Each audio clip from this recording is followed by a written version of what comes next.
ಶಿವನ ಪರಾಕ್ರಮ ಮತ್ತು ಲೀಲೆಗಳ ಬಗ್ಗೆ ಹಲವಾರು ಕಥೆಗಳಿದ್ದರೂ ಶಿವನ ಜನನ ಮತ್ತು ಬಾಲ್ಯದ ಬಗ್ಗೆ ಹೆಚ್ಚಿನವರಿಗೆ ತಿಳಿದೇ ಇಲ್ಲ. ಒಂದು ವೇಳೆ ನಿಮಗೂ ಈ ಬಗ್ಗೆ ಮಾಹಿತಿ ಇಲ್ಲದಿದ್ದರೆ ತಿಳಿದುಕೊಳ್ಳೋಣ ಬನ್ನಿ.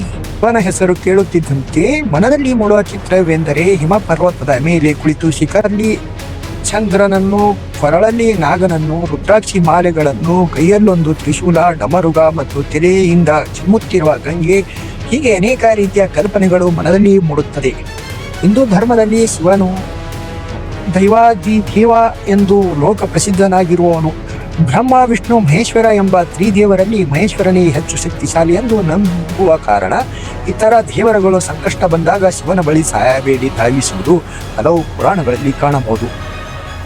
ಒಂದು ದಿನ ಬ್ರಹ್ಮನು ಮತ್ತು ವಿಷ್ಣು ಇಬ್ಬರು ತಮ್ಮಿಬ್ಬರಲ್ಲಿ ಬಲಶಾಲಿಯರು ಎಂದು ವಿಷಯವಾಗಿ ಚರ್ಚೆ ನಡೆಸುತ್ತಿರುವಾಗ ಆ ಸಮಯದಲ್ಲಿ ಅವರೆದುರಿಗೆ ಅತ್ಯಂತ ಎತ್ತರವಾದ ಒಂದು ಪ್ರಮುಖವಾದ ಬೆಳಕಿನ ಕಂಬವೊಂದು ಪ್ರತ್ಯಕ್ಷವಾಯಿತು. ಇದರ ಬೇರುಗಳು ಪಾತಾಳಕ್ಕೂ ಮರದ ತುದಿಯು ಆಕಾಶಕ್ಕಿಂತಲೂ ಮೇಲೆ ವ್ಯಾಪಿಸಿದವು.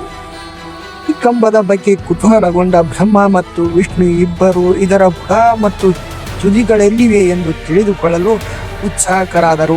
ಬ್ರಹ್ಮ ಒಂದು ಹಂಸದ ರೂಪ ತಾಳಿ ಕಂಬದ ತುದಿಗೆ ಹಾರಿ ಹೋದರೆ, ವಿಷ್ಣು ಒಂದು ವರಾಹ ರೂಪವನ್ನು ತಾಳಿ ಭೂಮಿಯಲ್ಲಿ ಸುರಂಗ ಕೊರೆಯುತ್ತಾ ಸಾಗಿದ.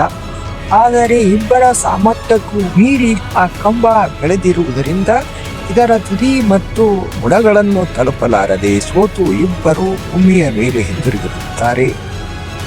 ಆ ಬಳಿಕ ಆ ಕಂಬದಲ್ಲಿ ಒಂದು ಬಿರುಕು ಮೂಡಿ ಆ ಬಿರುಕಿನಿಂದ ಶಿವ ಹೊರಬರುತ್ತಾನೆ.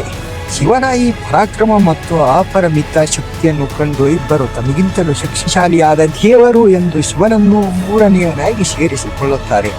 ಆದ್ದರಿಂದಲೇ ತ್ರಿಮೂರ್ತಿಗಳು ಹೆಸರು ಹೇಳುವಾಗ ಮೊದಲು ಬಂದ ಕಾರಣ ಬ್ರಹ್ಮ ವಿಷ್ಣುರವರು, ನಂತರ ಮಹೇಶ್ವರ ಎಂದು ಹೆಸರನ್ನು ಕರೆಯಲಾಗುತ್ತದೆ.